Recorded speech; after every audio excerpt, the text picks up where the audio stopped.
The two rocking chairs had been sitting on that porch for 3 years before Oliver Crawford even knew her name. He had built them himself, carved them from the red cedar he had hauled down from the hills north of Harrow Creek, Kansas, in the spring of 1878. Everyone in town thought he had gone a little strange in the head for it. A man who lived alone, who cooked alone, who slept in a bed that took up only one side of the mattress, had no business building two rocking chairs. But Oliver Crawford was not the sort of man who did things halfway, and when he built a home, he built it for the life he intended to have, not the life he was currently living. So the second chair sat there, empty, sun-bleached, waiting with a patience that seemed almost sacred in the dry Kansas wind. Oliver was 26 years old in the autumn of 1881, when the stagecoach rolled into Harrow Creek on a Thursday afternoon carrying, among its passengers, a woman who looked like she had been through something the world had not yet given her credit for surviving. He was at the general store when it happened. He had been loading a 50-pound sack of oats onto his wagon, the kind of dull, routine work that made a man's mind drift, when he heard the coach pull in across the dirt road. The horses were lathered and the driver looked pale, and there was a commotion near the door that drew a crowd before the wheels had stopped turning. Oliver set down his sack and watched. She stepped out last, after a fussing older woman and a traveling salesman who nearly knocked her down in his rush to get to the boarding house. She was slender but not fragile, with dark brown hair pinned up under a dusty bonnet that had clearly seen better days, and she carried one battered carpetbag that she clutched against her side like it was the only thing in the world still hers. She stood in the middle of the road and looked around Harrow Creek with dark eyes that were sharp and assessing, not frightened, even though everything about her circumstance suggested she had every right to be frightened. Oliver watched her, just for a moment, before he caught himself staring and looked back at his wagon. He did not know yet that she would be the one to fill the second rocking chair. Stella Bell had come to Harrow Creek for one reason and one reason only, and that reason was her cousin, Margaret Holt, who had written to her 8 months prior from this very town promising that there was honest work at the boarding house, room and board included, and that Harrow Creek was the kind of place where a woman could start fresh. Stella had needed to start fresh. Back in Missouri, she had been the daughter of a man who drank too much and owed too many people, and when he died in the spring of 1881, he left her nothing but debts, and the particular kind of grief that comes with mourning someone you loved despite the fact that they made your life very hard. She had sold what little there was to sell, packed her carpetbag, and climbed onto the first stagecoach headed west. The problem was Margaret. Margaret, as the landlady of the boarding house informed Stella within the first 15 minutes of her arrival, had up and married a rancher named Tom Holt 3 weeks prior and moved 40 miles east to his property.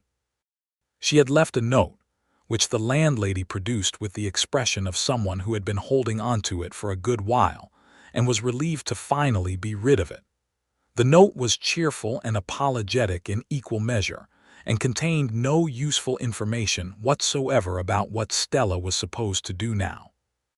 Stella sat on the narrow bench in the boarding house lobby and read the note 3 times. Then she folded it, put it in her carpetbag, and asked the landlady if the position at the boarding house was still available.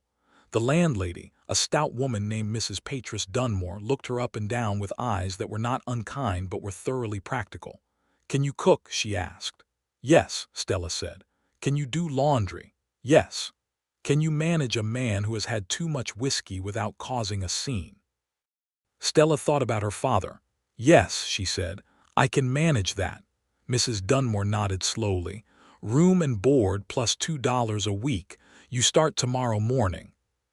Stella said yes before the woman had finished the sentence. Oliver Crawford came into the boarding house dining room for breakfast the following morning, same as he did every Friday when he came into town to pick up supplies. He did not live in Harrow Creek proper.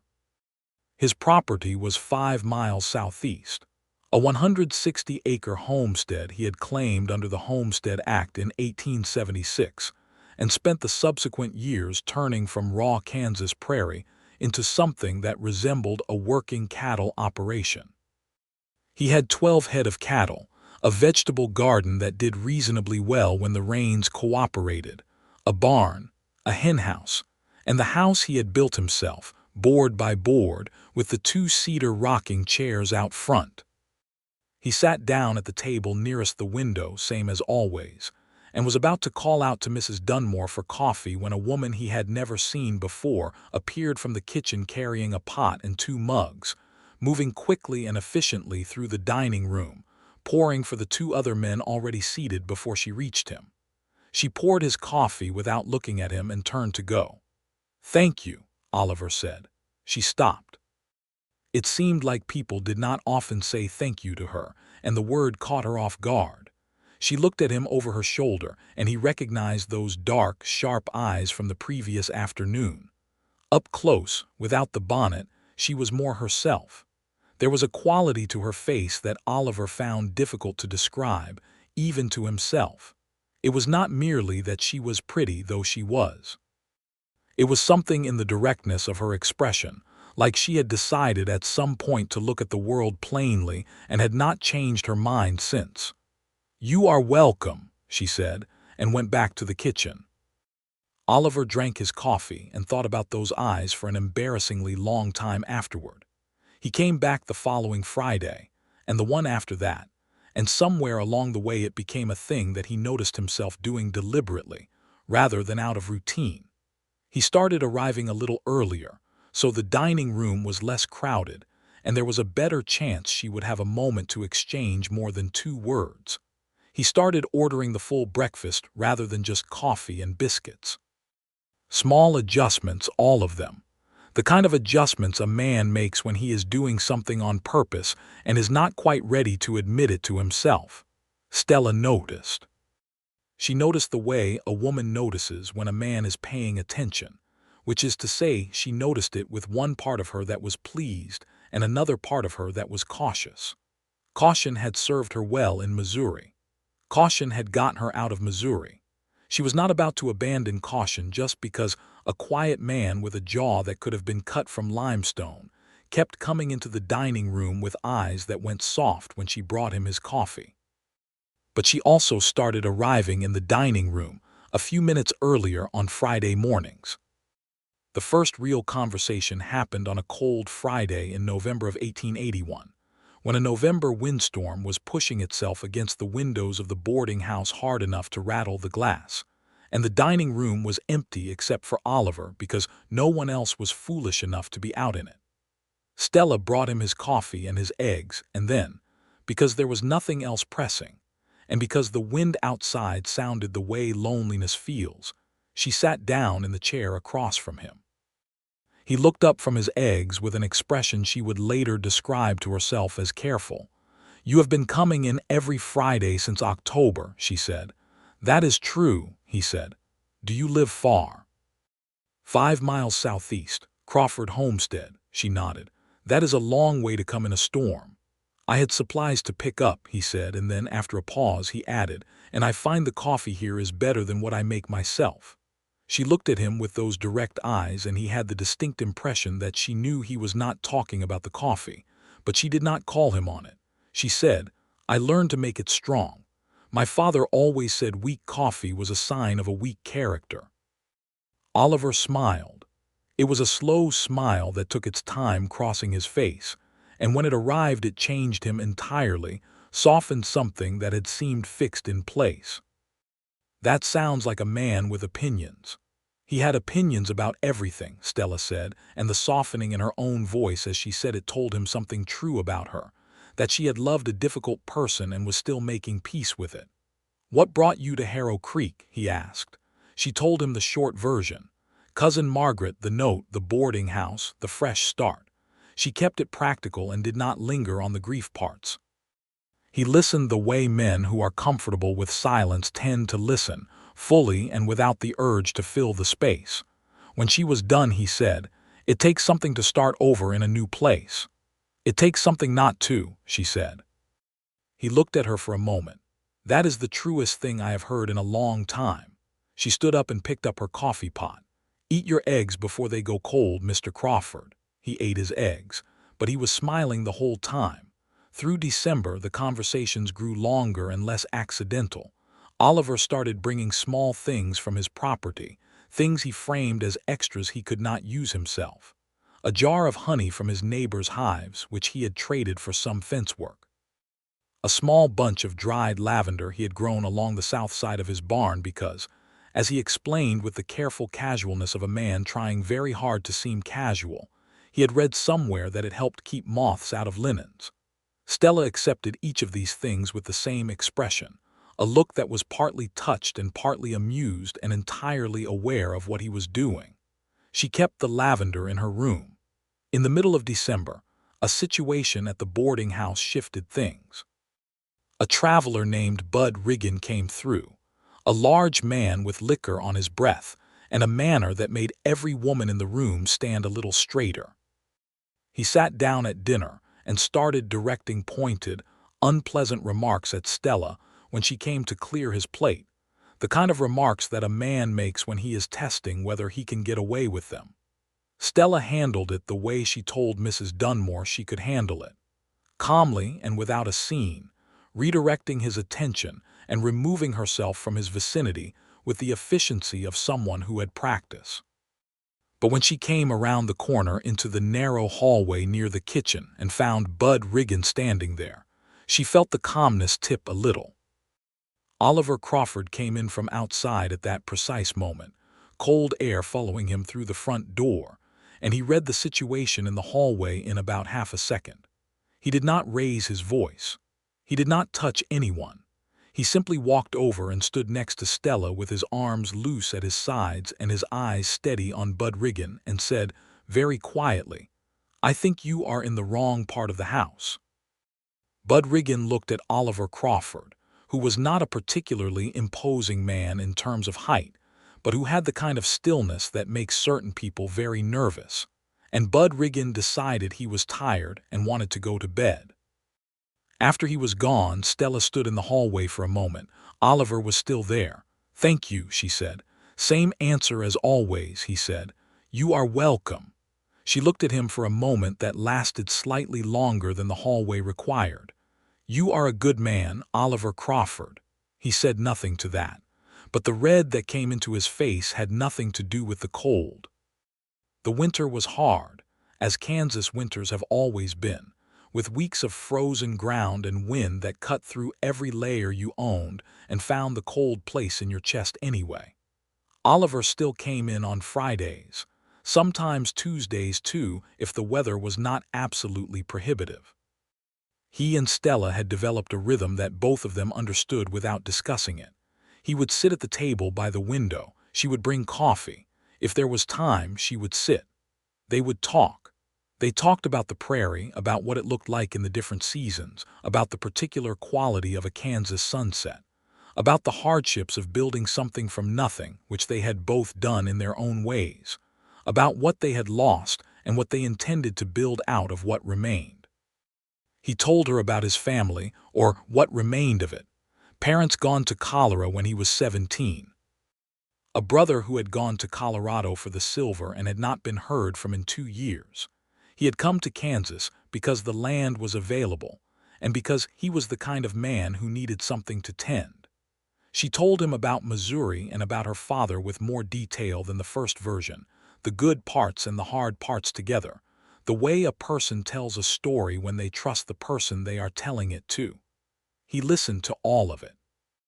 "I have been alone on that land for 5 years," he told her one Tuesday evening in January, when the snow was coming down in sheets against the window. "I built everything I have with the intention of sharing it someday. I just could not see yet with who." Stella looked at her hands around her coffee mug. "What kind of place is it? Small house but solid, barns good, land is good if you work it right. I have a garden on the south side." He paused. "And I have a porch, 2 rocking chairs on it." She looked up. "Two." He held her gaze. "Two." The word sat between them and rearranged some things. "Why 2?" she said very carefully, not as a question but almost as one. Oliver was quiet for a moment in the way that meant he was deciding how honest to be. He was always honest. It was what she had come to understand as his most fundamental characteristic. He said, "Because I intended to find someone to sit in the other one. It just took me a while." Stella looked at him for a long time. The snow was still coming down. The dining room was warm and quiet. Outside, Harrow Creek was white and still and remote from everything. "You are going to make a woman fall in love with you just by being decent," she said, and it came out softer than she intended. "I am only interested in one woman's opinion on that matter," he said. She stood up and took his mug. "Drink your coffee, Mr. Crawford," she said, but there was something in her voice that had shifted and they both knew it. January turned to February, and February in Kansas, 1882, had the particular romantic cruelty of delivering a stretch of unseasonably warm days right in the middle of the month, the kind of false spring that fools the birds into singing and makes everyone walk around without their coats for exactly 3 days before the cold slams back down. It was during these 3 warm days that Oliver Crawford appeared at the boarding house on a Wednesday, not a Friday, which was unusual enough that Stella noticed it through the kitchen window when she saw his wagon pulling up.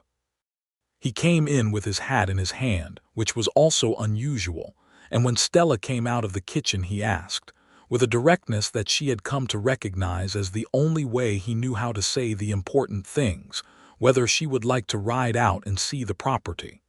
On Sunday, when Mrs. Dunmore gave her the afternoon off, Stella thought about caution. She thought about Missouri and fresh starts and the weight of the second rocking chair that she had been thinking about for 3 weeks without quite letting herself think about it directly.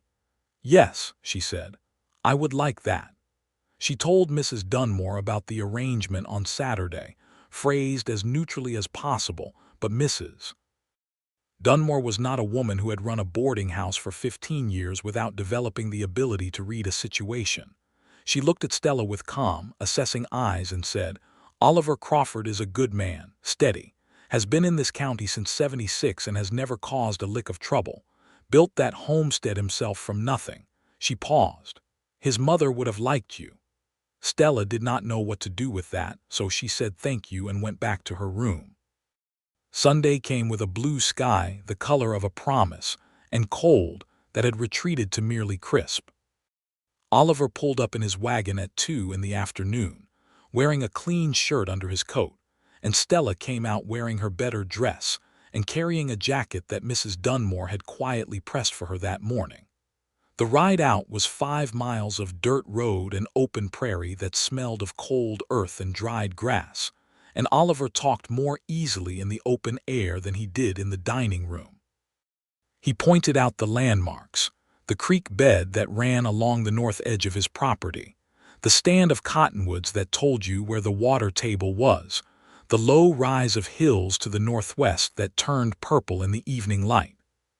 He knew this land the way people know things they have paid attention to for years, not just the surface of it but the underneath, the patterns and the moods of it. When his property came into view, she understood what he meant by solid. The house was not large, but it was well made, the boards tight against each other, the roof pitched correctly, the chimney straight. The barn was bigger than the house, as it should be on a working cattle operation. There were chickens near the hen house, and she could hear cattle somewhere beyond the barn. The garden beds along the south side were bare and mulched for winter, but clearly tended with care. And there was the porch. 2 rocking chairs made of red cedar, side by side, facing the open prairie and the long view west. They were weathered some but still good, still solid, and they sat at an angle to each other so that 2 people in them could look out at the horizon or turn and look at each other with equal ease. Stella stood in front of them for a moment before she realized she had stopped walking. Oliver stood beside her. He did not say anything. She reached out and touched the arm of the second chair. The wood was smooth where his hands had shaped it, and cold from the February air, and real in a way that made something in her chest do something complicated. "You made these," she said. "I made them," he confirmed. "Before you had anyone to sit in this one. She kept her hand on the second chair, he said quietly, before I had anyone to sit in that one. She was quiet for a moment, looking at the long, empty prairie and the afternoon light moving across it. Then she sat down in the second chair. Not tentatively, but fully, in the way of someone who has made a decision. The chair took her weight and rocked slightly and was perfect. Oliver stood there for a moment looking at her in that chair, and something moved across his face that was too large for the moment to fully contain. Then he sat down in the first chair. They sat there together in the February cold, rocking slowly, looking out at the Kansas prairie, and did not say anything for a long while, and it was the most comfortable silence Stella Bell had ever been in. He showed her the house after, with the same combination of pride and nervousness that people have when they show someone a thing they have made with their own hands and care very much whether it is found good. The interior was spare but not bare, a stone fireplace that took up most of the east wall, a kitchen with a wood-burning stove that was newer than everything else, 2 rooms, a table he had built himself, 2 chairs at the table. 2 chairs at the table. Stella noticed but said nothing. On the ride back to town, the sun was going low and the prairie light had turned that impossible gold that you only get on the flat open land, the kind of light that makes everything look like it was always meant to be exactly where it is. Stella sat on the wagon bench next to Oliver and felt the warmth of him where their shoulders almost but did not quite touch. "It is a good place," she said. "It could be a better one," he said, and she knew what he meant. She did not answer that, not yet, because she was not a woman who rushed things she meant to mean, but she did let the distance between their shoulders close by half an inch, and he noticed, and neither of them mentioned it, and it was more important than a lot of things that people say out loud. March came in hard, the way Kansas March always does, with wind and cold and 2 days of sleet that made everything miserable. Oliver did not come into town during the sleet days, and Stella found herself aware of the absence in a way that was inconvenient and informative.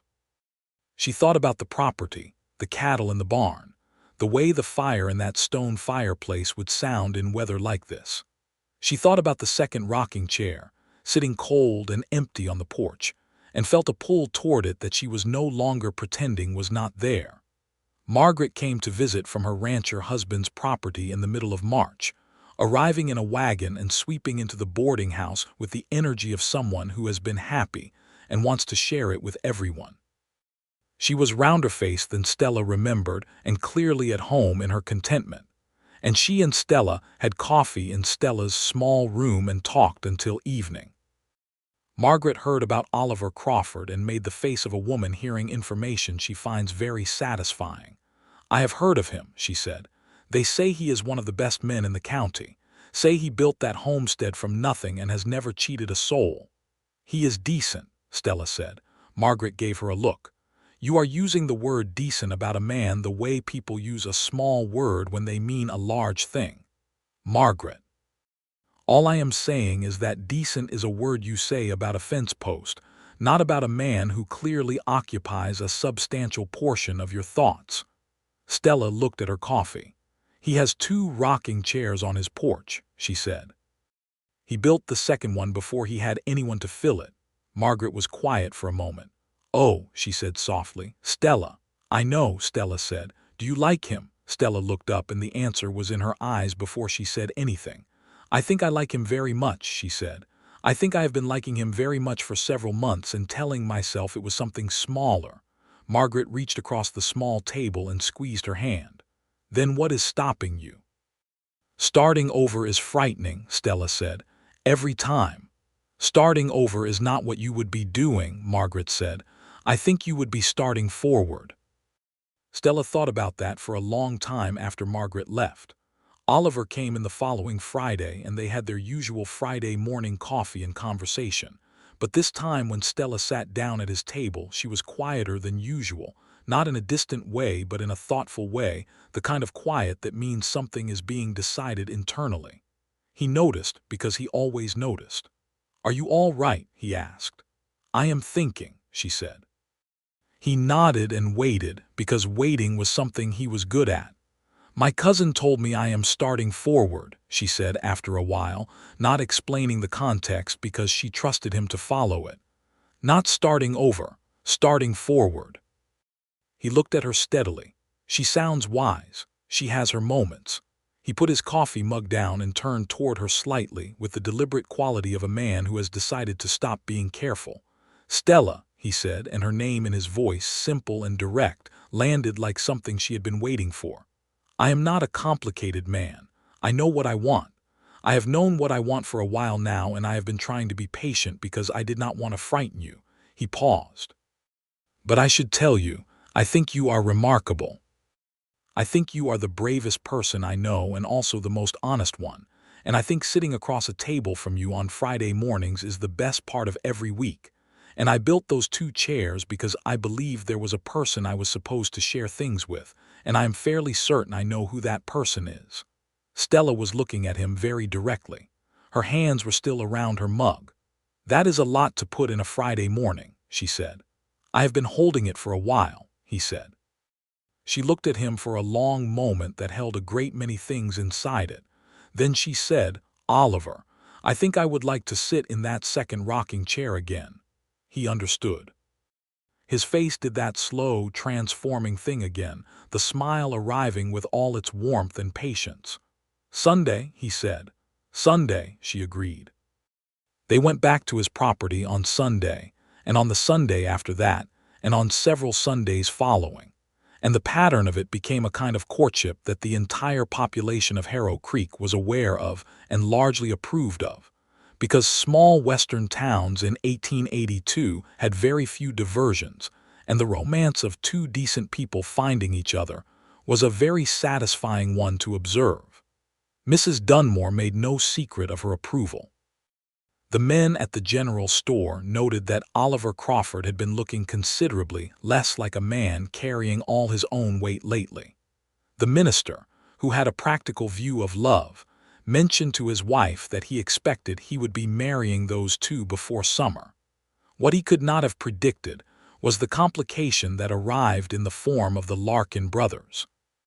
The Larkin brothers, Dale and Cobb, were not precisely outlaws in the legal sense, but they were the kind of men who existed in a gray space between what the law could prove and what everyone in the county knew. They ran cattle on the western edges of Harrow Creek's territory, and they were not particular about where their cattle ate or whose fences came down to let them through. Oliver's property sat at an angle to their grazing routes that had never been a problem before because Oliver had never had anything they wanted. In April of 1882, Dale Larkin decided he wanted Oliver Crawford's land. He made this known through intermediaries at first, a series of vague conversations at the general store, and at the saloon in which it was suggested that Oliver might want to consider an offer for his property. Oliver heard the suggestions and ignored them with the calm of a man who has built something with his own hands and has no intention of being moved from it. Dale Larkin then made his interest known more directly by sending Cobb Larkin out to Crawford's property on a Wednesday morning, when Oliver was in his barn, and informing him, with the particular confidence of a man who rarely hears the word no, that the offer was 15 cents on the dollar for the land and the structures, and that Oliver had until the end of the month to consider it. Oliver came to town that same Wednesday evening, which was unusual enough that Stella knew immediately something had happened. He came to the boarding house and found her in the kitchen and told her about Cobb Larkin's visit with a flat, controlled expression that told her exactly how angry he was because men like Oliver Crawford control their anger by flattening everything out. Stella listened. When he was done, she said, "What are you going to do?" "Not sell," he said. "And when they push harder." "They will not find me easy to push," he said. She looked at him carefully. "You should tell the sheriff." "Sheriff Marks is aware of the Larkin brothers," Oliver said, with the tone of a person who knows that being aware of a problem and being able to do something about it are 2 different things. "Tell him anyway," she said. "Make it official so there is a record of it." He looked at her with something that was partly surprised and partly grateful. "That is a good thought. I have them sometimes, she said. He almost smiled. Stella, I need to ask you something. Ask, she said. He was quiet for a moment in the way that meant he was being precise. If things were settled and the land was secure, would you consider a permanent arrangement at that property? The kitchen was warm from the stove, and outside the April evening was going dark, and Stella could hear the wind picking up in the way it does in spring. She knew what he was asking.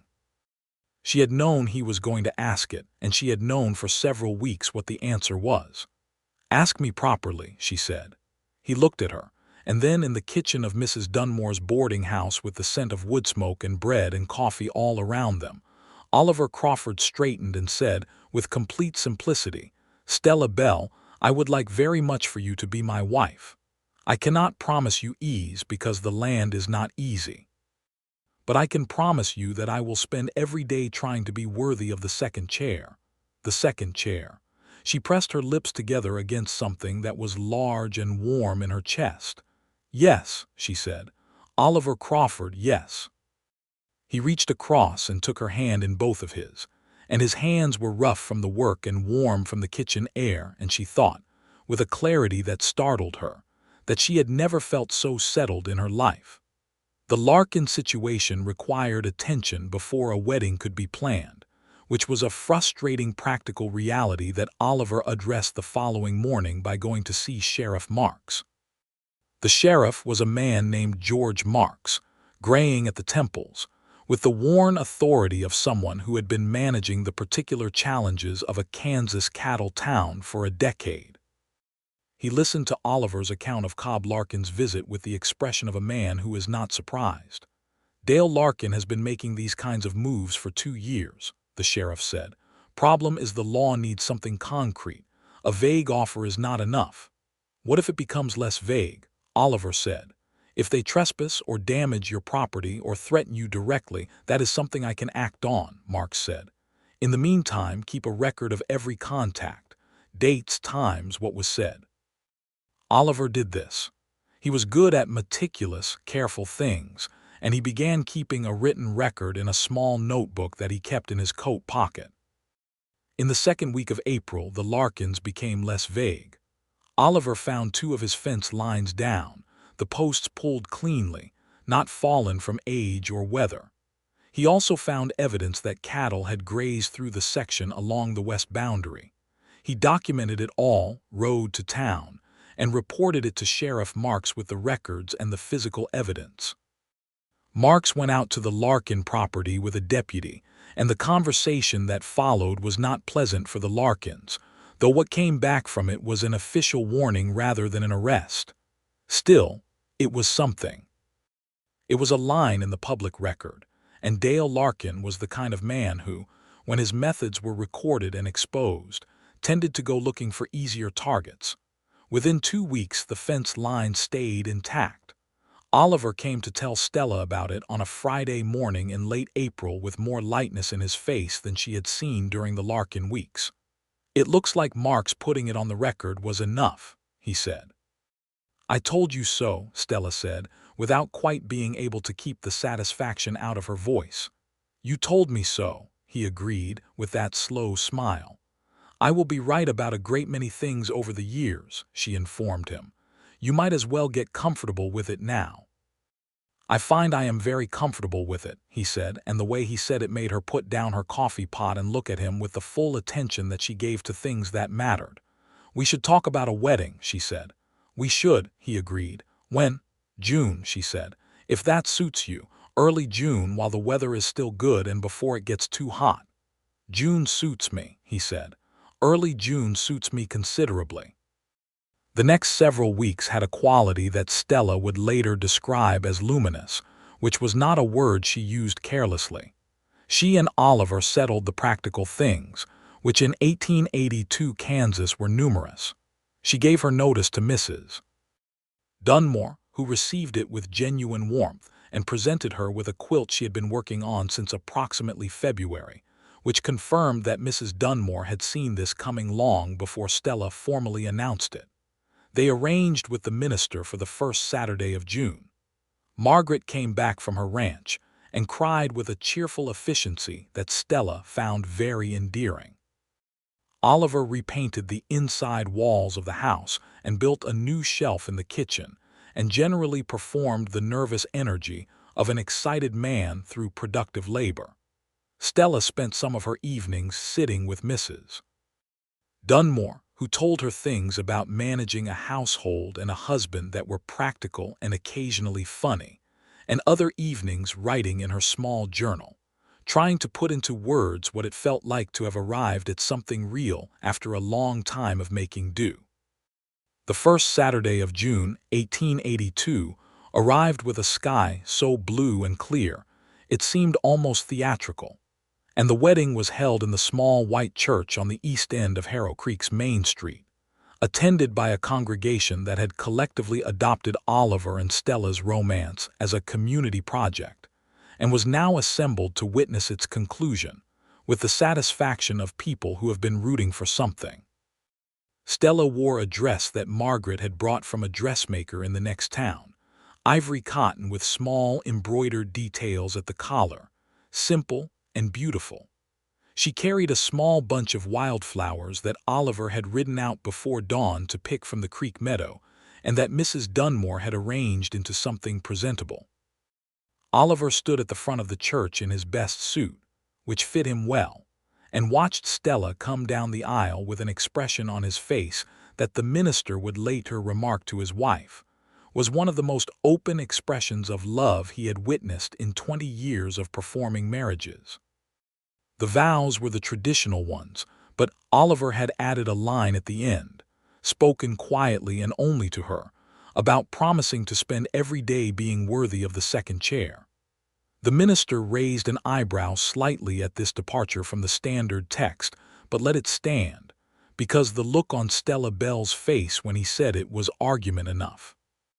When they drove out to the property that evening together in the wagon, the light was going gold and long across the prairie, and the house sat in it like something settled and right. Oliver helped her down from the wagon and she stood in front of the porch for a moment, looking at the two rocking chairs. Then she went to the second one and sat in it, and Oliver sat in the first one, and they watched the sun go all the way down over the Kansas prairie, this man and this woman who had both been carrying the weight of starting over and had finally, between the two of them, built something to put it down. The first year of marriage was hard in some ways and extraordinary in others. Hard because farming and ranching are hard, and Kansas is not merciful with droughts, and the summer of 1882 was dry enough to worry everyone. Oliver worked long days, and Stella worked alongside him, learning the rhythms of the property with the same systematic attention she had brought to everything in her life. She learned which of the cattle had personalities and what they were. She got the garden going properly, adding to what Oliver had established, and by August she was putting up preserves with a satisfaction that she had not expected to feel from such domestic work. It was not, she understood, the work itself. It was the fact that the work was hers. This was her garden, her jars on these shelves, her kitchen. After a life spent surviving other people's circumstances, there was something close to revolutionary about the plainness of ownership. The drought eased in September with a run of good rains, and the mood across the county lifted. Oliver sold 8 head of cattle in October at a fair price, and came home from the sale with a new pair of boots for Stella, and a somewhat sheepish expression that made her love him to a degree that temporarily rendered her speechless. She kissed him in the middle of the kitchen and told him not to be sheepish about kindness. "I am not sheepish about the boots," he said, slightly muffled. "I am sheepish about the curtain material I also bought because I thought the kitchen window needed curtains, and I am not sure what color is right." She pulled back and looked at him. He produced a roll of blue cotton from behind his back with the expression of a man who has done something he hopes is correct.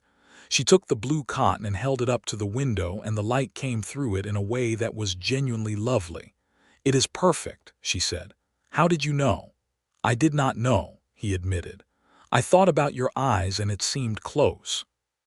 She stood in the kitchen with the blue cotton, and the afternoon light coming through it, and thought about a girl in Missouri who had packed one battered carpetbag and climbed onto a stagecoach toward nothing in particular.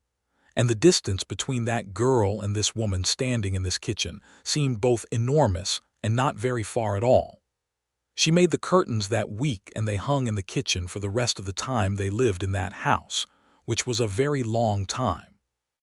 In the spring of 1883, Stella knew she was expecting a child before she told Oliver, and she carried the knowledge for about a week while she let it settle and become real to her.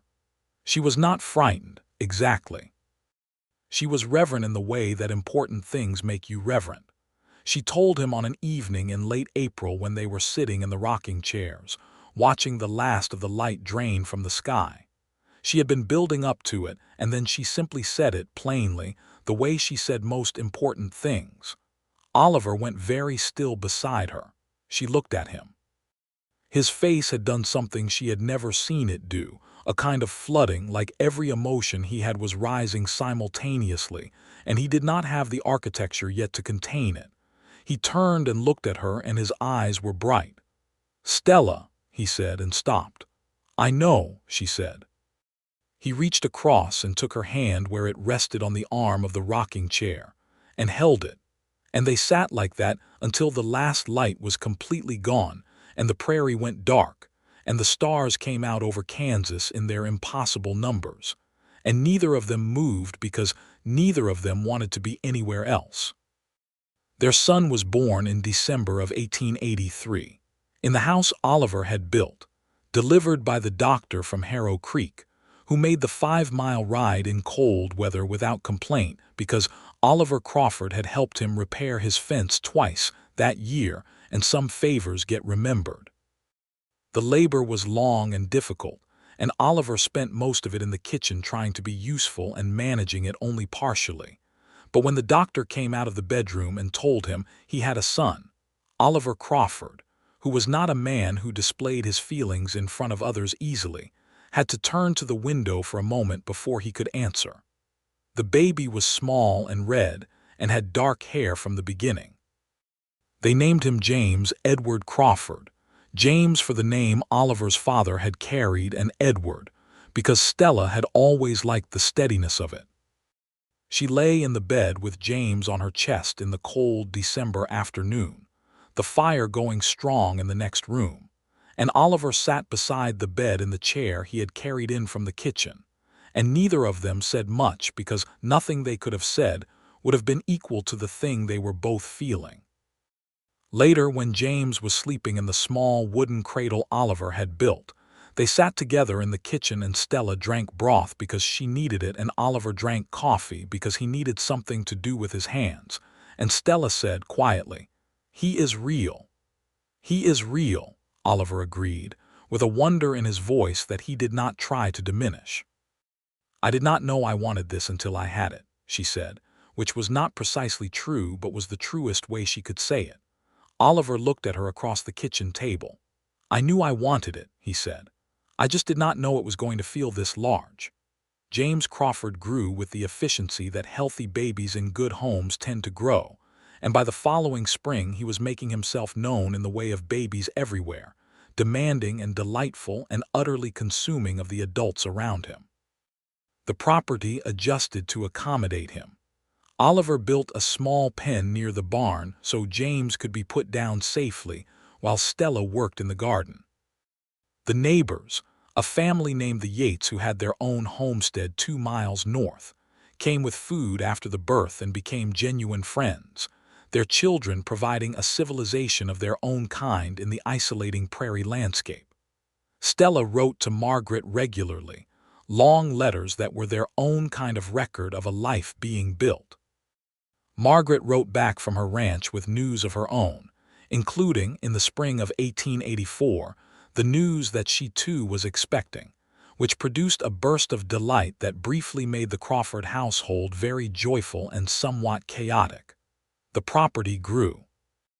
Oliver bought 4 more cattle in 1884 and hired a young man named Eli, 17, the oldest son of the Yates family, to help during the busy seasons. Eli was earnest and hardworking and clearly hero-worshipped Oliver in the uncomplicated way of young men who are watching someone be the kind of person they want to become.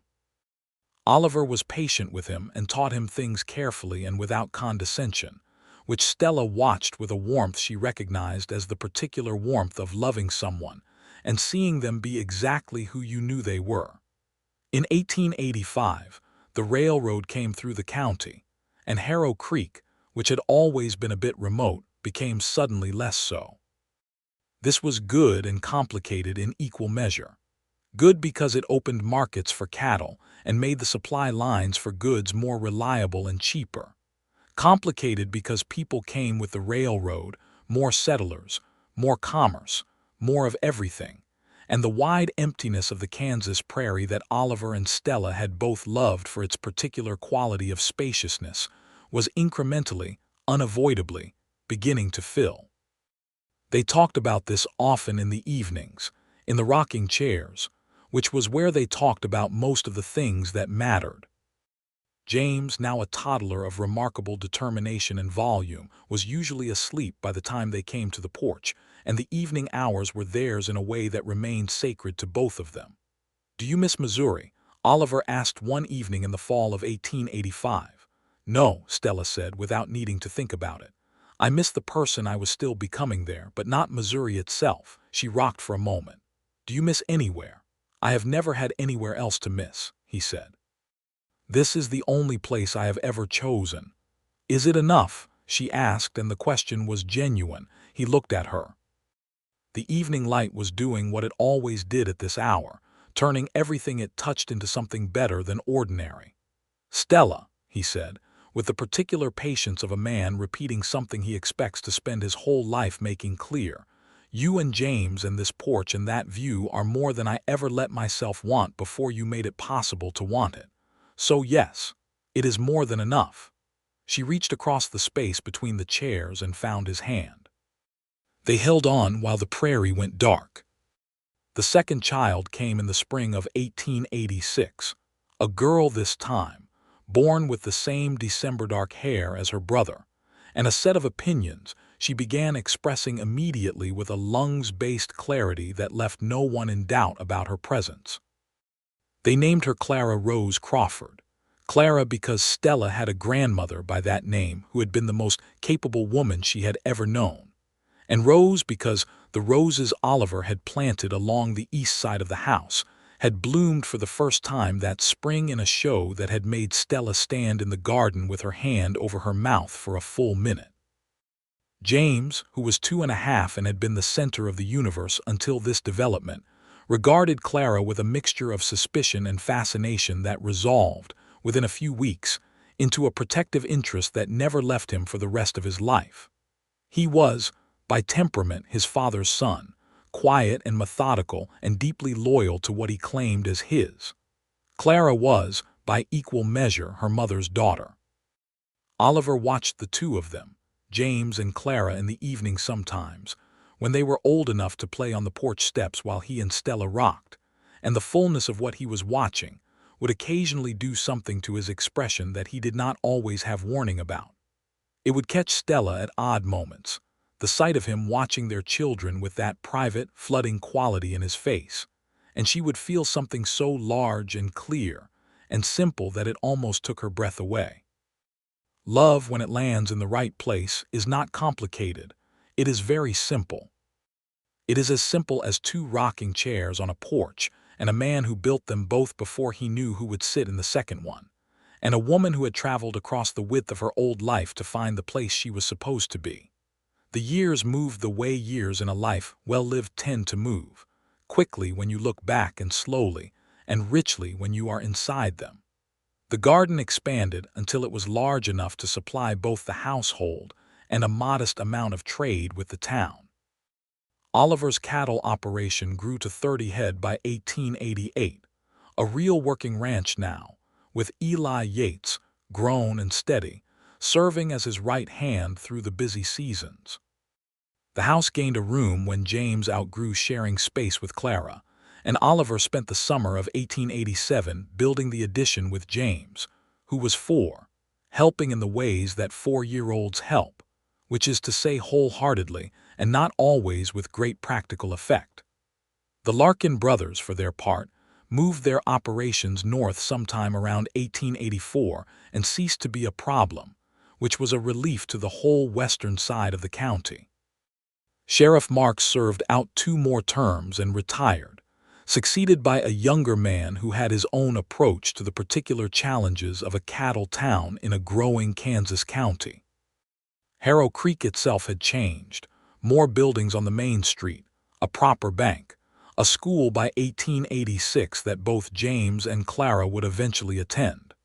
The boarding house was still there, and Mrs. Dunmore still ran it, though she had taken on an assistant by the late 1880s and spent more of her time in the comfortable chair by the window than at the stove. Stella made the 5-mile drive to town regularly, more regularly now that there were children who needed the sociability of town life, and she and Mrs. Dunmore maintained the friendship that had begun in that first practical interview in 1881. They had coffee on Tuesdays whenever Stella came in, and Mrs. Dunmore watched James and Clara terrorize the boarding house lobby with an expression of pure satisfaction.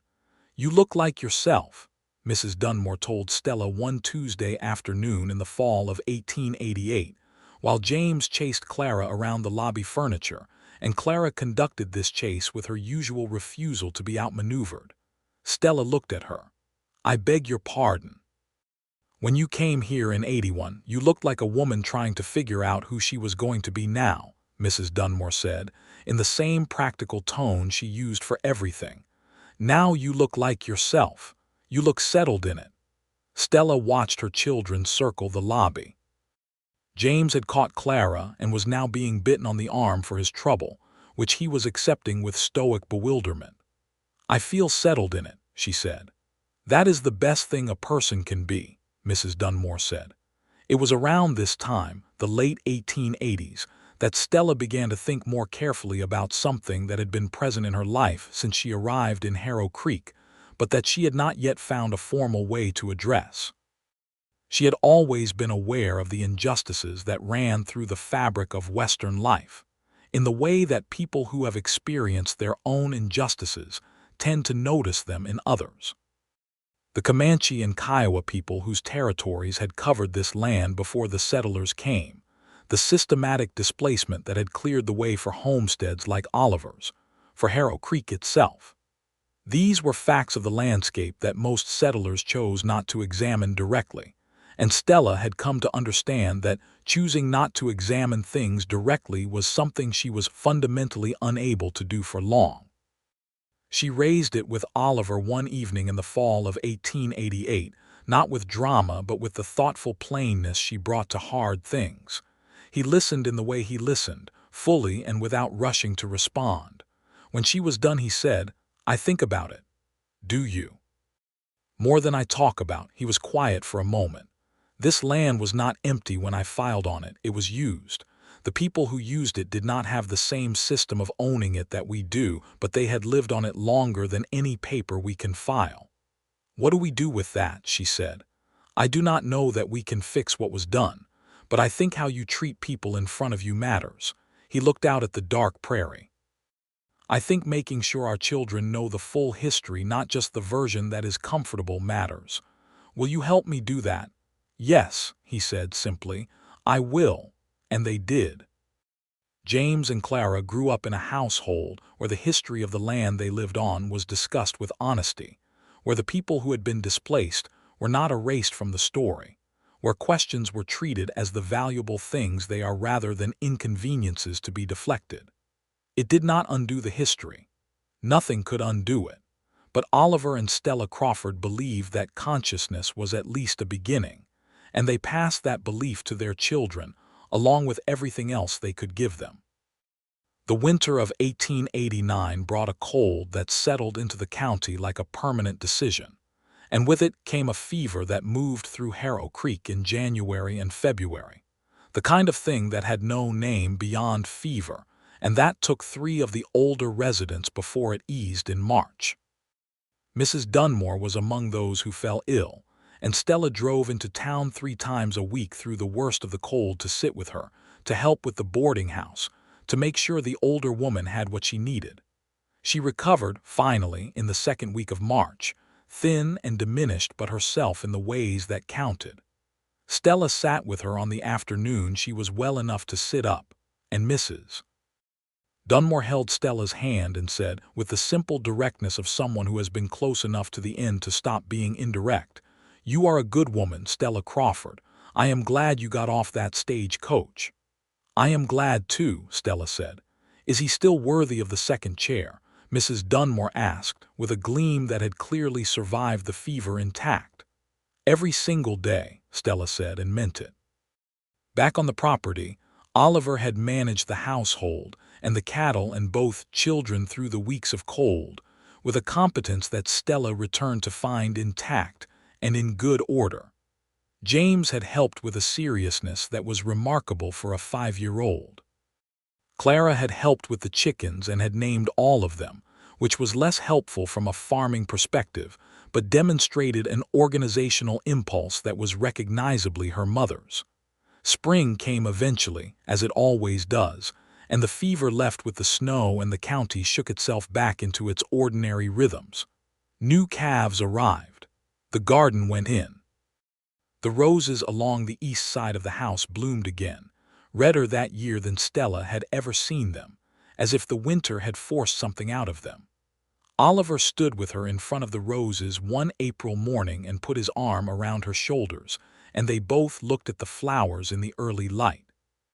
"40 is coming for me in the fall," he said. He was not distressed about it, simply noting it.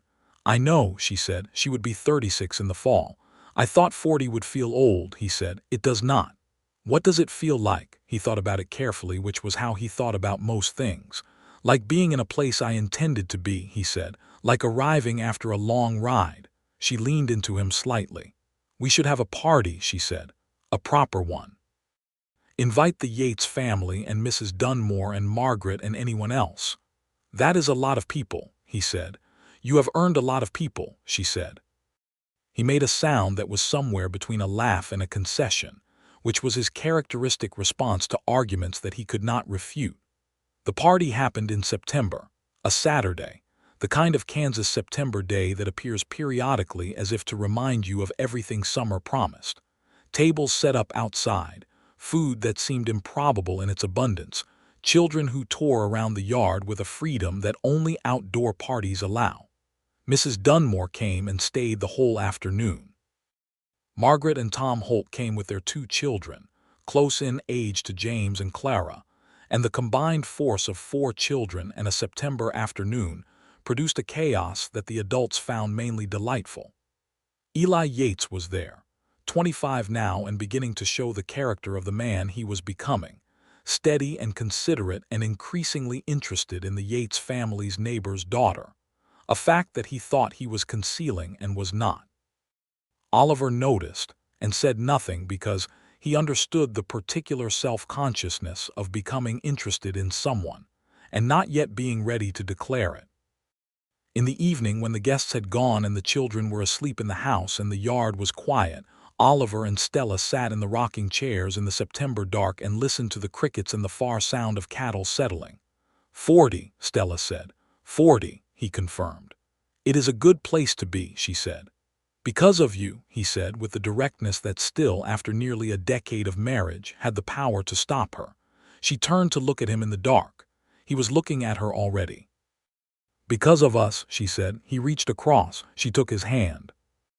The prairie breathed around them in the September night, indifferent and vast and utterly beautiful, and the 2 chairs rocked together, and the house sat solid behind them, and everything they had built and chosen and survived and created was present in that moment in a way that did not need to be spoken. The 1890s arrived and brought their own changes, as decades do. James started school in the fall of 1890, riding the 5 miles to Harrow Creek on a small pony that Oliver had traded for, and that James named General with an authority that no one questioned. He was a serious student, particularly of mathematics and the natural sciences, and his teacher at the Harrow Creek School wrote in her year-end report that he had a remarkable capacity for sustained attention, which Oliver read aloud to Stella, with an expression that communicated enormous parental pride while maintaining plausible deniability. Clara started school the following year and immediately distinguished herself by reorganizing the school's lending library, which the teacher had not thought to ask her to do, and which Clara apparently found necessary to do regardless. The teacher's report on Clara mentioned ingenuity and leadership instincts, and also noted with diplomatic care that Clara Crawford had opinions about the correct way to do things that she expressed clearly and often. "That is entirely your fault," Oliver said to Stella when he read that one. "I consider it a compliment," Stella said. "As does Clara," he said. The cattle operation reached its most productive years through the early 1890s, aided by the railroad connections that had matured since their first appearance in the mid-1880s, and by the partnership with the Yates family that had deepened into a kind of business alliance, as well as a personal one. Eli Yates, who had by 1891 declared his intentions toward the neighbor's daughter, a young woman named Ruth Carpenter, and married her with the same earnest reliability he brought to everything, was now a genuine partner in the ranch's operations, trusted as Oliver trusted very few people. Stella had also developed her own particular enterprise. The garden had long since outgrown household use, and she had been supplying produce to the Harrow Creek General Store for several years. But by 1891, she had expanded this into a formal arrangement with the store, and also with the new hotel that had opened on the north end of town. And her preserves, which had become locally famous in the way that genuinely excellent things made by capable women in small towns tend to become locally famous, were in consistent demand. It was not a large income, but it was hers, earned by her labor and her knowledge, and she managed it with the same careful attention she gave to everything. She used a portion of it in 1892 to buy Oliver a proper saddle to replace the aging one he had been resoling and repairing for 6 years. She gave it to him on a Tuesday evening simply, saying it was time he had something that fit him right. He looked at it for a moment with that flooding expression, and then he looked at her, and the words that came out were not complex but were sufficient. "Stella, you are the finest person I have ever known." "I know," she said, which made him laugh, and the laugh was the real warmth she had been after. Margaret, in a letter that arrived in March of 1893, mentioned that she and Tom were considering selling their ranch and coming closer to Harrow Creek, that Tom's health had been giving him difficulties, and the full ranch operation was becoming more than he could manage.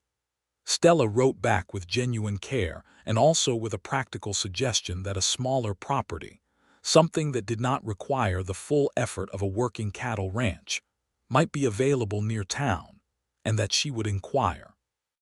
She did inquire, and by the fall of 1893, Margaret and Tom Holt were established on a small farm 4 miles north of Harrow Creek, close enough for regular visits, which resumed with the frequency of cousins who had always liked each other and had now added years of shared life to that foundation. Tom Holt was quieter than Stella had expected from Margaret's descriptions, a spare and careful man with a deep cough that came and went, and that the doctor in Harrow Creek described with the hedging language of someone who is not optimistic, but does not wish to be definitive. He died in the winter of 1895, quietly in the small farmhouse north of town, with Margaret beside him. He was 48 years old. Stella drove to Margaret in the immediate aftermath and stayed for a week, helping manage the practical aftermath of grief, which is enormous, and sitting with her cousin through the evenings in the way that Oliver had once sat with Stella through things that could not be fixed. Margaret was not broken by it. She was sad deeply, in a way that settled into her bones, but she was fundamentally the same person, and she recovered with a realistic and dignified sadness that Stella recognized as the right way to mourn someone who had been genuinely loved. Back on her own property, Stella thought about the ways that loss threads through a life alongside everything else, not canceling the good things but existing parallel to them. She sat with Oliver that evening in the rocking chairs and told him about the week, about Margaret's grief, and he listened with the full attention he always gave. "Margaret will be all right," Stella said. "She is built that way, but it is hard." "It is hard," he agreed. "I think about what it would be like," Stella said carefully. "If something happened to you." He was quiet for a moment. "Do not think about it tonight," he said. "I think about it precisely so I can appreciate tonight," she said. He looked at her in the evening light. "Then tell me what you appreciate." She thought about the question seriously. "This porch," she said. "These chairs, the sound of the cattle, James and Clara asleep in there, the roses in spring even though they are 6 months away. The way you listened to me talk about my father before you ever tried to fix anything. The fact that you made 2 chairs." She paused. "You made the chair for me before you knew it was me. That is what I cannot stop thinking about. You had faith in the idea of something before you had the thing itself." He was quiet for a long moment. "I had faith in the possibility," he said.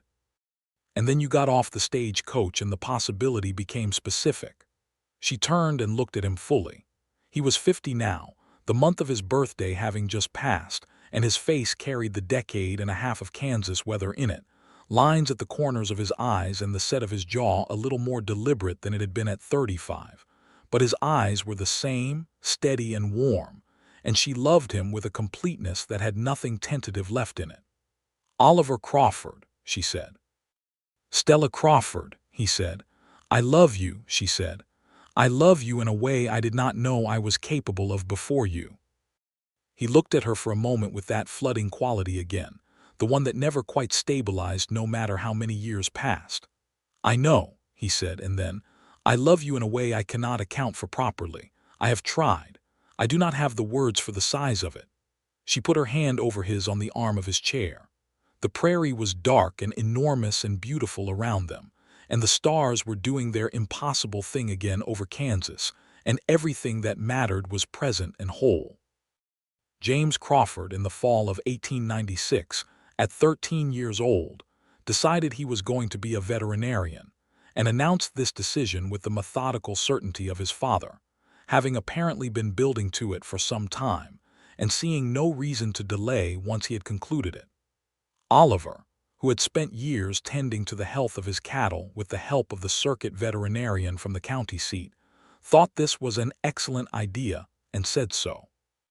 Stella, who had watched James spend the previous summer reading every natural science book the Harrow Creek Lending Library contained and asking the circuit veterinarian questions that the man had called remarkably thorough, was not at all surprised and also thought it was an excellent idea. "You will need proper schooling," Oliver told him, "more than the school here can give you." "I know," James said. "There is an agricultural college in Manhattan." "Manhattan, Kansas," Stella said for the clarity of it. "Yes," James said. "I have written to them for information." Oliver looked at Stella. Stella looked at Oliver. Their son was 13 years old, had identified his life's purpose, and had already initiated correspondence with an institution of higher learning. They were both trying not to smile. "Let us see the information when it arrives," Oliver said, with the gravitas the moment deserved. Clara, for her part, was 12 and had opinions about most things, including her brother's plans, which she endorsed with the enthusiastic authoritativeness of a younger sibling who has decided to be in favor of something. Clara's own interests ran in several directions simultaneously, which was consistent with her character. She liked mathematics and she liked the practical management of things, and she had recently expressed interest in the law, which she had learned about from a traveling lawyer who had stayed at the Harrow Creek Hotel and given a talk at the schoolhouse about the court system. "Women cannot be lawyers," a classmate had informed her. "Not yet," Clara had said, and the "not yet" had a quality in it that the classmate did not know what to do with. Oliver, when Stella relayed this exchange, looked thoughtful. "She is not wrong," he said. "No," Stella agreed. "She is very much not wrong." By the end of the 1890s, Harrow Creek had evolved considerably from the small cattle town, where Stella had stepped off the stagecoach in 1881. The railroad had done its work. There was a proper bank now, 2 hotels, a newspaper that had been publishing since 1888, multiple churches, a proper school building to replace the original single room, and enough commerce along the main street that a stranger arriving for the first time would have found it unremarkable, which was its own form of progress. Oliver's property had also evolved. The herd stood at 45 head now. The garden that had begun as Oliver's modest south side plot had grown into something that people from town came specifically to see in the summer months. And the house had been expanded twice, once for the children's room addition in 1887 and again in 1894, when Oliver added a proper study off the main room where Stella kept her accounts and her books and her journals, the collection of which had grown steadily over 18 years. The porch was unchanged. The 2 rocking chairs were unchanged, or rather they were changed only in the ways that good wood changes over time, deeper in color, smoother where the hands had touched them for nearly 2 decades. They had been repaired once, in 1891, when Oliver noticed a joint beginning to loosen in Stella's chair, and spent a Sunday afternoon carefully taking it apart and rejoining it so that it would hold for another 20 years. He had been more serious about this repair than the occasion seemed to require, and Stella had watched him work on the chair with the attention of a man diffusing something precious, and thought about what it meant that the chair still mattered to him that much. It meant everything it had always meant. Some things do not depreciate. The century turned. January 1, 1900, arrived in Harrow Creek with a community celebration on the main street that the children attended, and Oliver attended with a tolerance for crowds that was not his natural mode, but that love had made possible. James was 16 and had already received his acceptance to the agricultural college, contingent on his completion of secondary school, which he was navigating with the systematic efficiency of someone who knows exactly where he is going. Clara was 15 and reading law books that she obtained through the mail, because the Harrow Creek Lending Library's law section was limited. Oliver stood in the Main Street crowd on the first night of 1900 with Stella beside him and his children nearby, and looked at Harrow Creek, transformed by lanterns and celebration, and thought about the man he had been in 1876 when he had filed on that 160 acres. 24 years old, entirely alone, absolutely certain that he intended to build something worth inhabiting even though he could not see yet what the inhabiting would look like. He had built the house and filled it. He had built the chairs and filled them. He was 48 years old and he had never been less alone, and he thought about this with the specific, quiet gratitude of a man who understands that the things he has been given are more than he could have planned. Stella found his hand in the crowd. He held it. The 20th century, arriving, contained things none of them could have fully anticipated, but that is true of all centuries when you are standing at their threshold. What Oliver and Stella Crawford knew, standing in the street that night, was what they had and what they had built and what they were, and it was enough for 100 years more. James left for Manhattan Agricultural College in the fall of 1901, 17 years old, riding the train with a trunk packed with absolute methodical completeness. The whole family took him to the Harrow Creek station, and James, who did not make dramatic displays, shook his father's hand and let his mother hold him for a moment longer than he would normally have tolerated, and got on the train with the purposefulness of someone who knows exactly what he is going toward. Oliver watched the train until it was gone from sight. "He is ready," Stella said beside him. "I know," Oliver said. "I am the one who is not ready." She put her hand on his arm. "Yes, you are," she said. "You built him to be ready. That is exactly the same thing as being ready yourself." He looked at her. "How do you do that?" he said. "How do you take the thing that is hard and turn it into the thing that is right?" "Practice," she said, "and a very good teacher." He put his arm around her shoulders and they walked back up the main street of Harrow Creek in the September morning light. Clara, the following year, took the matter of her education into her own hands in a way that was entirely consistent with her character. She had learned, through her now considerable correspondence and research, that women were being admitted to some state university programs in Kansas, and she applied to the University of Kansas in Lawrence with a letter that her mother read over and declared excellent and her father read over and declared extraordinarily persuasive. She was accepted. The night they received the letter, Oliver held it for a long time at the kitchen table. Then he said, "I did not have this available to me. The choosing of a direction and the institutions to support it." "No," Stella said. "It is something," he said. "It is something," she agreed. Clara left for Lawrence in the fall of 1903, 16 years old, with a trunk even more methodically packed than James's had been because Clara's organizational instincts were if anything more developed than her brother's. She said goodbye with a directness and warmth that was very much her own, hugged her father with a fierceness that surprised him, and told her mother that she intended to make them proud, to which Stella responded that she already had. The house was quiet in a different way after both children were gone. Not empty. The silence of a house that has been full and is now between chapters, expectant rather than vacant. Oliver and Stella moved through it in their established rhythms, and found the rhythms still good, still fitted to each other, with the particular ease of two people who have been the same team for long enough that the teamwork is no longer effort. They were in their early 50s, both of them. The work of the property had adjusted with the years, Eli Yates now handling the bulk of the cattle operation with 2 hired hands, Oliver and Stella managing the garden enterprise, the accounts, the ongoing maintenance of a property that had become genuinely established. The days had a shape that was comfortable without being dull, and the evenings returned, fully and regularly, to the porch. They sat in the rocking chairs on an October evening in 1904 when the air had gone crisp, and the horizon was doing its October thing, all amber and deep blue, the light that you cannot describe to someone who has not seen a Kansas October because it does not translate into words. 22 years on this porch, Oliver said. 22 years, Stella confirmed. He looked at the empty prairie turned amber in the evening light.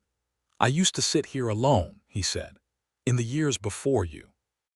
Just the one chair and the view." "Tell me what it was like," she said. He thought about it carefully. "It was not sad," he said. "I was not sad. I had hope. I had the chair waiting. But there was a quality to it, sitting in that chair and knowing the other one was empty, that was like being in the middle of a sentence, like something grammatically unresolved." She looked at him. And now, he looked back at her. His face in the October light was 53 years old and everything he felt was in it. "Now it is the complete sentence," he said. "Every evening, this is what the sentence was building to." She felt something that was simultaneously large and quiet, that particular feeling of a love that has had 22 years to become fully itself, unhurried and certain, and as rooted as anything she had ever known. "Oliver," she said. "Stella," he said. She reached across. He reached across. Their hands met on the space between the chairs, in the air above the porch boards, in the amber October light over the Kansas prairie. Letters came regularly from the children. James, now in his 3rd year of veterinary study, wrote with the precision of someone who has found his exact purpose and is moving toward it without deviation. He had also, it emerged in a letter in the spring of 1904, met someone. Her name was Alice. She was the daughter of a professor. She had good sense and a quiet humor, and James had, in his very James way, described her with such methodical fairness that Oliver and Stella could tell immediately he was deeply in love, and was trying to present it as a rational assessment.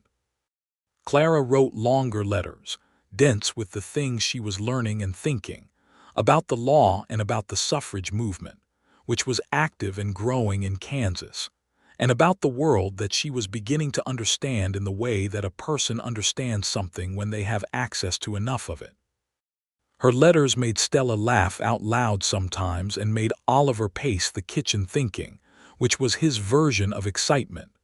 James came home in the summer of 1904, and he brought Alice.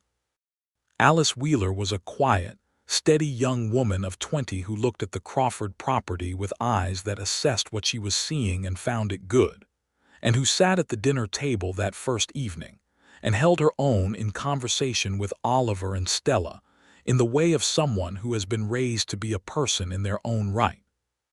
Stella liked her within the first hour, which was quick by Stella's own internal standards, and Oliver liked her by the end of the first evening meal, which was not by any means his fastest assessment. James brought her to the porch after dinner and showed her the rocking chairs, and something in the way he did it, with a care and significance that mirrored the way Oliver had first shown Stella the property, made Oliver and Stella exchange a glance that contained entire libraries. "He knows what they mean," Stella said quietly later when they were in the kitchen after the young people had retired. "Of course he knows," Oliver said. "He has been watching us sit in them his whole life." She smiled. "He is going to be fine. He is going to be wonderful," Oliver said. Clara came home for Christmas that year, and she came with ideas and energy and enough commentary on the current state of Kansas politics to fill the 2 weeks she was there and overflow into the letters she sent for months afterward. She was 19 and becoming exactly herself, which was a remarkable and somewhat daunting thing to witness. She had not yet identified anyone she wanted to bring home, which she addressed directly when her mother asked by saying she had quite a few things to do first, and she would know when the time was right. Stella, who recognized this answer because it sounded like something she might have said to someone who asked her about love when she was first making her way in the world, said that sounded entirely sensible. The decade moved forward. Oliver's property continued to be productive. The garden, now a genuine operation, employed in the summer months 2 young women from Harrow Creek who had needed honest work, and found it with a fairness that Stella considered non-negotiable. She paid them properly and treated them with the respect she had needed from Mrs. Dunmore in 1881 and had been fortunate enough to receive, and she knew from the way they came back each year that it was not nothing. Mrs. Dunmore, who was now in her mid-70s and had turned the boarding house over to her assistant, but retained a room there and her Tuesday coffee with Stella, had developed the particular liberty of great age, which is saying exactly what she thinks about everything. She had offered opinions on James's Alice, whom she approved of, on Clara's determined independence, which she found admirable, on Oliver's still evident devotion to Stella, which she said she had known would be durable from the first moment she observed them in the same room. "I should not have doubted it," Stella said. "You were never quite doubting it," Mrs. Dunmore said. "You were protecting it before it was fully formed." "That is different and considerably wiser," Stella thought about that. "You are remarkably perceptive for someone who pretends to only care about coffee and clean sheets." Mrs. Dunmore smiled, which at 75 was still a formidable expression. "I have run a boarding house for 30 years, she said. "Everyone's life passes through a boarding house at some point. You learn to read people or you fail at the work." "You have never failed at anything," Stella said. "I failed at convincing my late husband to stop smoking a pipe," Mrs. Dunmore said. "Everything else I have managed." In the spring of 1906, James Crawford married Alice Wheeler in a ceremony held in Manhattan, Kansas, attended by Oliver and Stella and Clara and Alice's family. The ceremony was small and the reception was dinner at a hotel restaurant, and the whole thing had the quality of James himself, carefully planned, exactly right, and utterly sincere. Oliver gave a toast that was brief and left nothing important out, ending with a reference to 2 rocking chairs on a porch that made Alice's mother cry and made Alice look at James with such open affection that James, who was generally composed, had to look at the ceiling for a moment. Stella held Oliver's hand through dinner. "On the train home in the evening," she said, "we raised him right." "We raised him," Oliver said. "What he is he made himself, same as Clara." "Do not be modest," she said. "The things you showed him about how to be, he did not come up with those from nowhere." He was quiet for a moment. "I think you gave him the important ones," he said. "We gave them to each other," she said, "and then we gave them to him." The train moved through the dark Kansas landscape, and Oliver leaned his head slightly, and Stella leaned into him, and they rode home in the comfortable quiet of people who have traveled a very long way together and know exactly where they are going. The decade after turned. James became a veterinarian in 1907 and established a practice in Harrow Creek, which was not the most economically obvious choice given that larger towns existed with larger client bases, but which was entirely logical for a man who had grown up 5 miles from the town and whose parents were still there. He and Alice moved into a house on the east end of Harrow Creek and began their own version of what Oliver and Stella had begun 26 years earlier, which Oliver found deeply moving in a way he expressed by being extremely helpful to them in practical ways without being mentioned. Clara graduated from the university in 1906, one of a small number of women in her class, and went on to study law, which was difficult to do in that era but not impossible for someone with Clara's particular combination of intelligence, determination, and strategic patience. She was clerking for a law firm in Topeka by 1908, doing work that she described in her letters with a specificity that made her parents understand exactly how good she was at it, and how much of it was still, unfairly, unavailable to her because of her gender. "The world is going to have to make more room," Stella said to Oliver after reading one of Clara's letters in 1908. "It will," he said, "slower than it should." "Clara will push it," Stella said. "I know," he said, with the unmistakable satisfaction of a father who has watched his daughter become something. The summer of 1908 brought James and Alice's first child, a boy they named Oliver Edward Crawford, which was done without consulting Oliver ahead of time because James knew his father would protest and had made the decision that some gifts are better given than negotiated. Oliver Crawford the elder sat with his grandson for the first time in James and Alice's kitchen and was overwhelmed by it in the private, unmistakable way he was overwhelmed by large things, and Stella watched him from the doorway with the full warmth of 27 years of loving him. Young Oliver was, by temperament, a combination of both his parents, with Alice's quieter qualities and James's purposefulness, and he was from the beginning the kind of child who made everyone around him feel that things were organized and fine. Mrs. Dunmore met the baby and declared him excellent and passed away in the winter of 1909, at 78, in the room at the boarding house she had called home for 3 decades. She died in her sleep peacefully in the January cold, and was mourned by everyone in Harrow Creek in the way you mourn someone who has been a fixed and sustaining presence in the life of a place. Stella felt the loss cleanly and without drama, which is what happens when you have had time to love someone properly and have not left anything important unsaid. She sat in her rocking chair that evening and told the air, and Oliver, and the wide Kansas sky, that Mrs.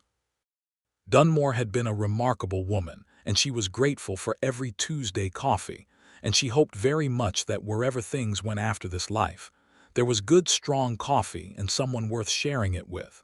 Oliver reached across and held her hand. The years moved. The world was changing in ways that reached even Harrow Creek, even the homestead 5 miles southeast of town. The automobile appeared on the main street of Harrow Creek in 1910, and was observed by Oliver with the pragmatic interest of a man who could see its utility without being enthralled by it.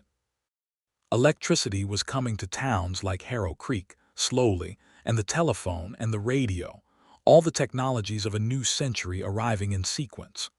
Oliver and Stella observed all of it from their particular vantage point, the porch, the 2 rocking chairs, the long view west over the prairie that had not changed in any of the ways that mattered. They adapted to what was useful and held onto what was theirs, and this seemed like the right approach. James's practice grew.